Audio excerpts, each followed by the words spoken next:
ചിന്തയാം മണിമന്ദിരം വീണ്ടും തുറക്കുകയാണ്. ശംഖനാദമില്ല, കൂട്ടമണിയടിയില്ല, ഒന്നുമില്ല. പക്ഷേ ഉപാസകൻ പലപ്പോഴും ആരും അറിയാതെ അവിടെ തൊഴുതു മടങ്ങുന്നുണ്ട്. തൻ്റെ വിമലമായ അഴുക്കില്ലാത്ത മനസ്സ് ആണ് അവൻ അർച്ചനാഭൂഷണമാക്കുന്നത്. ആ ദൈവത്തിന് മുമ്പിൽ, ചിന്തയാം മണിമന്ദിരത്തിലെ ദൈവത്തിന് മുമ്പിൽ അവൻ അർച്ചനാഭൂഷണമാക്കുന്നത് മനസ്സ് തന്നെയാണ്. അതാണ് എൻ്റെ അല്പം. മനസ്സ് എന്ന് പറയുന്ന ഒരു അവയവം മനുഷ്യനില്ല. കടൽ പോലെ, ഹൃദയം പോലെ, ആമാശയം പോലെ ഒക്കെ എടുത്തു കാണിക്കാൻ പറ്റുന്ന ഒരു അവയവമല്ല മനസ്സ്. മനസ്സ് നാമരൂപ സങ്കല്പ ഖചിതമാണ്. അത് ശ്രീനാരായണ ഗുരുദേവൻ പറയുന്നുണ്ട്, മനമലർ കൊയ്ത് മഹേശ പൂജയും മനുഷ്യന് മറ്റൊരു വേല ചെയ്തിടേണ്ട എന്ന് പറയും. മനമലർ കൊയ്ത്, മനസ്സാകുന്ന പൂ വറുത്തെടുത്ത് ഈശ്വരൻ അർച്ചിക്കുന്ന ഒരുത്തന് മറ്റൊരു പണിയും ചെയ്യേണ്ട, ചുമ്മാതിരുന്നാൽ മതി എന്നാണ്. കാരണം മനസ്സാണ് അവനെ കൊണ്ട് എല്ലാ പ്രവൃത്തിയും ചെയ്യിപ്പിക്കുന്നത്. പക്ഷേ അത് നടക്കുന്ന കാര്യമല്ല. മനസ്സ് ലോകത്ത് പ്രപഞ്ച ജീവിതത്തിൽ ജീവിക്കുമ്പോൾ, പക്ഷെ മനസ്സ് മനസ്സിന് രോഗം വന്നാലും പ്രശ്നമുണ്ടാകും. അതാണ് എൻ്റെ കാര്യം. മനസ്സിനെ നോവിക്കാതിരിക്കുമ്പോഴാണ് മനസ്സിന് രോഗം. മനസ്സിന് പൂവുണ്ടെന്നാണ് പറയുന്നത്, പൂവാണ്. പക്ഷെ ആ പൂ എറുക്കരുത്, അത് താനേ കൊഴിഞ്ഞ് വീണോളും. അതിനെ ഒരിക്കലും എടുക്കേണ്ട കാര്യമില്ല. അതാണ് മനമലർ ഉണ്ട്. മനസ്സിന് പൂവെക്കാനും കായ്ക്കാനും ഒക്കെ കഴിയും. പക്ഷേ ഒരിക്കലും അത് എടുത്തെടുത്ത് അത് പൂവിന് നോവും. അങ്ങനെ ഒരു വാത്സല്യം പൂവിനോടുണ്ട്. മനസ്സ് എന്ന് പറയുന്നത് വല്ലാത്തൊരു പ്രഹേളി. അതിനെ രോഗം വരാതെ സൂക്ഷിക്കുക. ശരീരത്തിന് പനി വരുന്നത് പോലെ, ജലദോഷം വരുന്നത് പോലെ മനസ്സിനും ജലദോഷവും പനിയൊക്കെ വരും. അപ്പോഴെന്ത് പറ്റും? കാണുന്നവരെല്ലാം അമർഷം ഉണ്ടാകും. ഒന്നിനോടും പൊരുത്തപ്പെടാൻ സാധിക്കാതെ വരും. ചീത്ത വാക്കുകൾ പറയും, അടികലശലുണ്ടാവും. അതൊക്കെ മനോരോഗത്തിൻ്റെ ലക്ഷണമാണ്. മനത്തെ രോഗശൈലിയിൽ കിടത്താതെ മനസ്സിനെ പുതിയ പുതിയ പദശയ്യകളിലേക്ക്, രോഗശൈലിയിൽ നിന്നും പദശയ്യകളിലേക്ക് കൊണ്ടുപോകുക. അതാണ് ശ്രീനാരായണ ഗുരു ചെയ്തത്.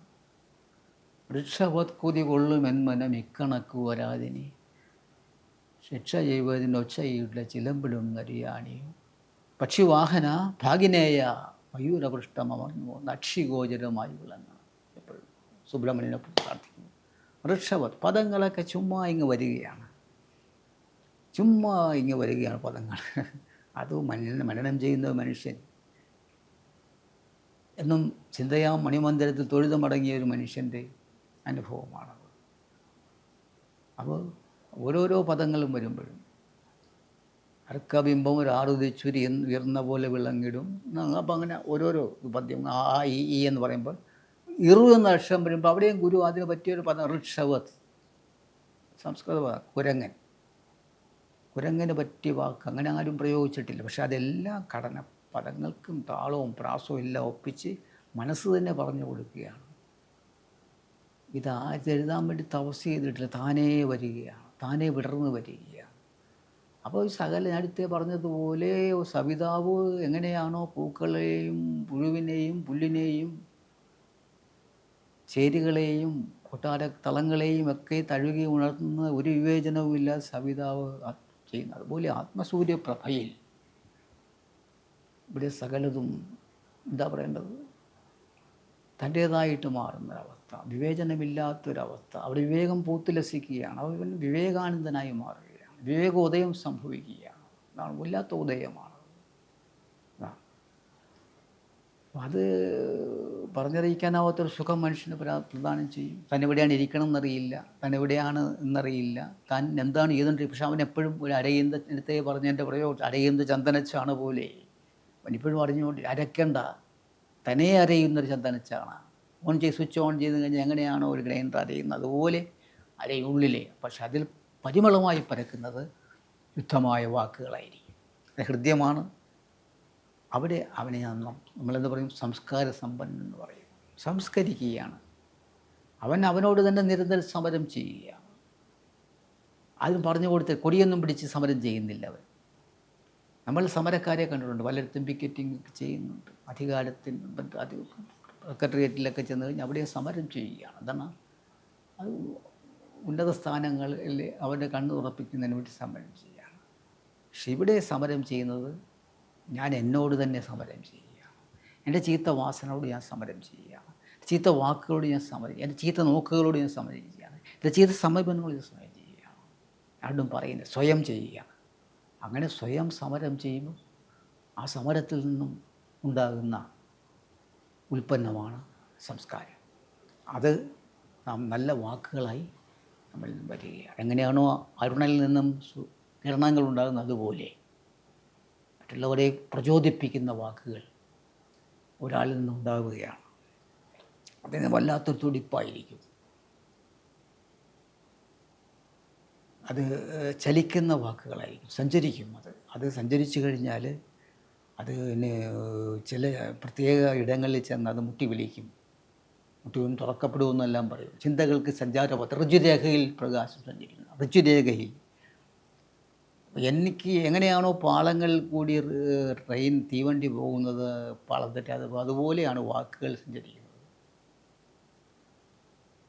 അപ്പോൾ ആ വാക്ക് ഗുരുവിന് ദൈവമായിരുന്നു. ചിന്തയാമണി മന്ദിരത്തിലെ പ്രസാദം എന്ന് പറഞ്ഞാൽ വാക്കാണ്. ആശാൻ വരച്ചിട്ട് ശുദ്ധമായ വാക്കുകളാണ് പ്രസാദമായിട്ട്. അത് അറിവിൻ്റെ കരങ്ങൾ, അദൃശ്യമായ കരങ്ങൾ നീട്ടി അത് വായിക്കുകയും അത് അവൻ ആത്മാവിന് നെറ്റിയിൽ ചാർത്തുകയും ചെയ്യും. അഹം മുറ്റി നിന്നാൽ ഉടൽ പറ്റി നിൽക്കും, ഉടൽ പറ്റി നിന്നാൽ അഹം മുറ്റി നിൽക്കും. അഹം മുറ്റി നിൽക്കും മനം ചുട്ടു ഭസ്മം, ധരിക്കുമ്പോൾ ആത്മാവ് ഉണർന്നുജ്വലിക്കും. അങ്ങനെയൊക്കെ ഉണ്ട്. ആത്മാവിൻ്റെ പാലസ്ഥലത്തിൽ മനം ചുട്ട ഭസ്മം ധരിക്കുമ്പോഴാണ് ആത്മാവ് ഉണർന്നുജ്വലിച്ചത്. ആത്മാവിന് അങ്ങനെയുള്ള ഭസ്മം ചാർത്താനാണ് ഇഷ്ടം. ശ്രീനാരായണ ഗുരുദേവൻ ഒരിക്കലും ഭസ്മം ധരിച്ച് ഞാനും നിങ്ങളാരും കണ്ടിട്ടുണ്ടെന്ന് എനിക്ക് തോന്നുന്നില്ല. ഒരു തിലകം ചാർത്തിയിരുന്നില്ല, മുടി ചീകി ഒതുക്കിയിരുന്നില്ല.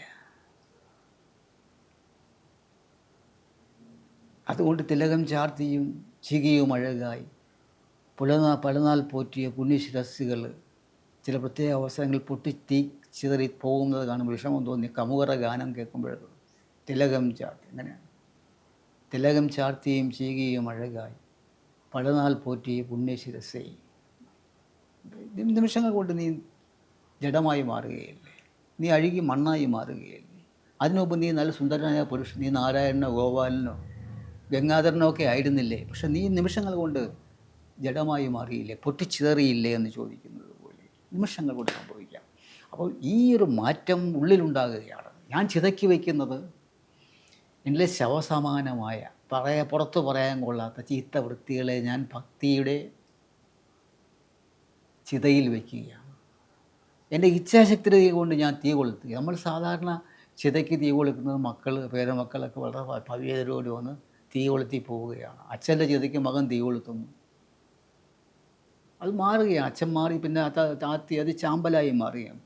വിലപിടിയാതൊരു തലയോടാകുന്ന പോലെ പോവുകയാണ്. പക്ഷേ വിലമതിയായ വിളക്ക് ഉള്ളിലുള്ളവൻ, ജ്വലിക്കുന്നവന് അതിൻ്റെ ആവശ്യമില്ല. വിലമതിയാതെ വിളക്കുതിക്കയും പിൻ പൊലികയുമില്ലത് കണ്ടുപോയിടയാണ്. അങ്ങനെ കണ്ടുപോയ ഒരാളാണ് ശ്രീനാരായണ ഗുരുദേവൻ. അലാവുദ്ദീൻ്റെ അത്ഭുത വിളക്കല്ല, ജഗദീശ്വരൻ്റെ, ഈ സൃഷ്ടാവിൻ്റെ, പ്രപഞ്ചം വിധാനിച്ചവൻ്റെ ഒരു വിളക്കുണ്ട്. ഉദയാസ്തമനങ്ങളില്ലാതെ പ്രകാശിക്കുന്ന വിളക്ക്. ആ വിളക്കിന് വെളിച്ചത്തിൽ നിന്നാണ് പുതിയ പുതിയ വാക്കുകളും വാചകങ്ങളും കണ്ണെഴുതി പൊട്ടുതൊട്ട് നടയിറങ്ങി വരുന്നത്.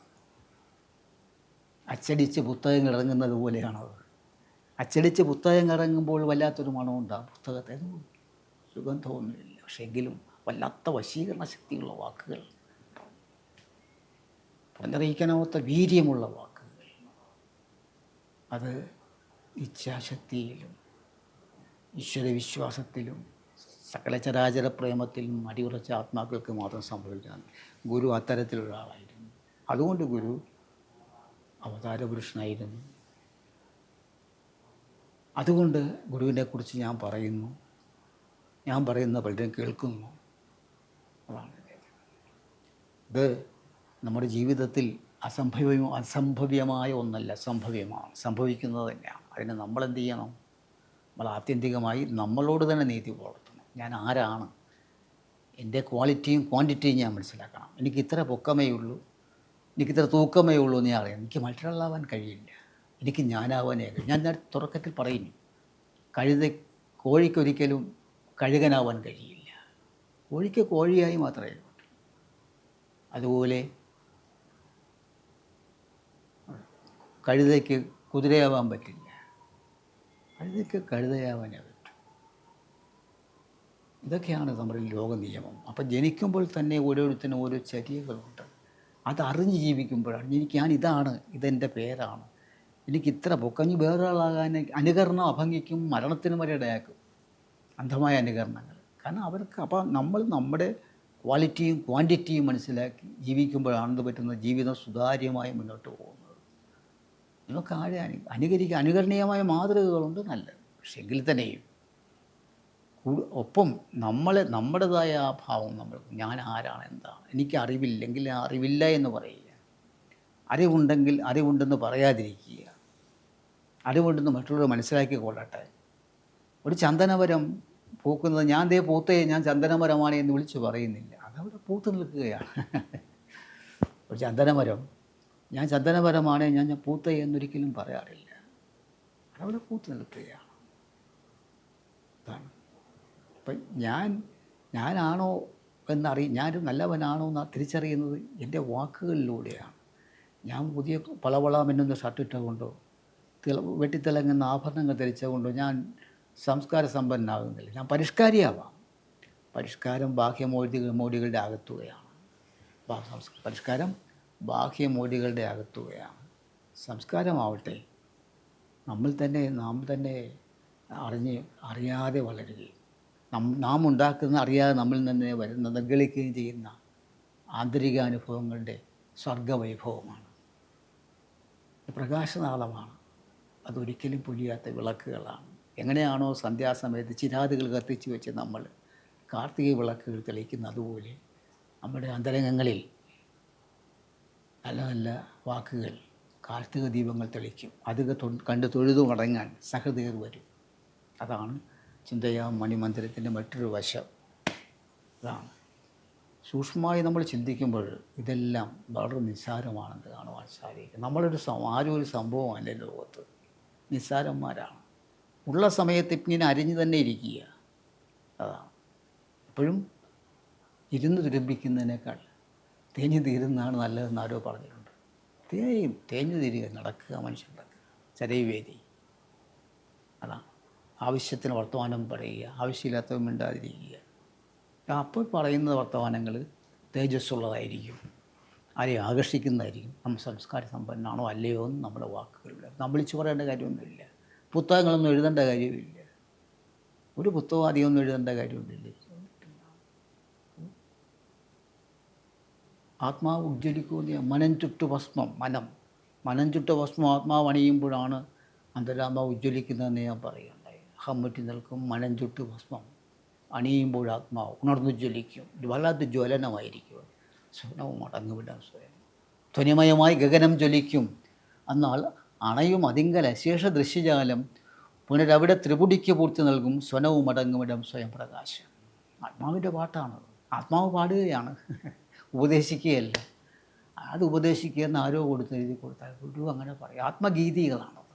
ആത്മാവ് അറിയാതെ പാടുന്നതാണ്. അതും നീ പാടല്ലേ ആത്മാവെ നീ പറയുന്നില്ല. ആത്മാവ് പാടിക്കൊണ്ടേയിരിക്കും. അത് പറയും ആത്മാവ്. ധ്വനിമയമായി ഗഗനം ജ്വലിക്കും. ഏതാകാശമാണ്? അത് എൻ്റെ ആകാശമാണ്, ഞാൻ ഉണ്ടാക്കുന്ന ആകാശമാണ്.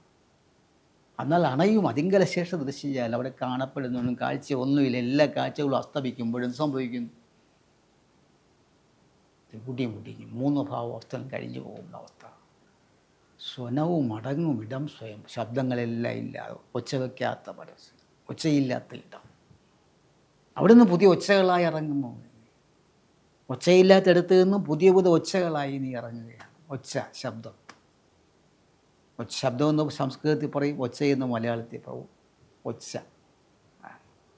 അപ്പോൾ ശ്രീനാരായണ ഗുരുവിൻ്റെ രചനകളിലേക്കൊക്കെ, രചന എന്നൊക്കെ പലരും പറയുമെങ്കിൽ ഇതെല്ലാം പാടലുകളാണ്. ഗുരുവിൻ്റെ പാടലുകൾ പലരും പകർത്തി എഴുതിയതാണ്, കേട്ടെഴുതിയതാണ്. അതൊക്കെ വല്ലാത്ത സംഭവങ്ങളാണ്. ശിവഗിരി തന്നെ മനോഹരമായൊരു കവിതയാണ്, ഛന്ദസ്സില്ലാത്ത കവിതയാണ്. നമ്മളിന്ന് കാണുമ്പോൾ ശിവഗിരിയിൽ വളരെ എടുപ്പുകളും കെട്ടിടങ്ങളും ഒക്കെ ഉണ്ട്, കാലത്തിൻ്റെ ആവശ്യമാണ്. പക്ഷെ പണ്ടത്തെ ശിവഗിരി മനോഹരമായ നാട്ടുമാവും പറങ്കിമാവും ഞാവലും ഇന്ന് വേണ്ട പറഞ്ഞത് വല്ലാത്തൊരു ഒരു മനോഹരമായ ഒരവസ്ഥ എന്ന് മനസ്സിനെ ഹരിക്കാൻ പോകുന്ന ഒരവസ്ഥയുള്ളൂ. ഈ കുന്ന് ഗുരു കണ്ടെടുത്ത എഴുതാത്ത കവിതയാണ്, എഴുതാത്ത കവിതയാണ് ശിവഗിരി. ഛന്ദസ്സില്ലാത്ത കവിതയാണ് ശിവഗിരി. ഈ ശിവഗിരിയെ ഗുരു അത്രയും സ്നേഹിച്ചിരുന്നു. അന്ന് അരുവിപ്പുറത്തിന് വന്നതിന് ശേഷം വളരെ സ്നേഹിച്ചിരുന്നു. ഇത് മനോഹരമായ കുന്നിൻ്റെ മുകളിലേക്ക് നോക്കിക്കഴിഞ്ഞാൽ അനന്തവിശാലമായ ചക്രവാള സീമകൾ നമ്മളെ എങ്ങോട്ടോ വലിച്ചടിപ്പിക്കുന്ന പോലെ തോന്നുമായിരുന്നു അന്ന്. ഇന്നും അതിന് മങ്ങലേറ്റിട്ടില്ല. കെട്ടിടങ്ങളുടെ മട്ടുപ്പാവുകളെല്ലാം നമ്മളെ അതിന് തടസ്സം നിൽക്കുമെങ്കിലും ചക്രവാളങ്ങൾ നമ്മളെ മാടി വിളിക്കുന്നുണ്ട്. ഈ കുന്നിന് മുകളിൽ നിൽക്കും അറിവിൻ്റെ ഗിരി കയറി ചെല്ലുമ്പോൾ. അറിവിലുമേറി അറിഞ്ഞവൻ തൻ്റെ ഉണ്ട് ഒരു വലിയൊരു ഇടമാണത്. അത് ആ അവസ്ഥയിൽ എത്തിച്ചേരുമ്പോൾ നമുക്ക് എന്ത് തോന്നും?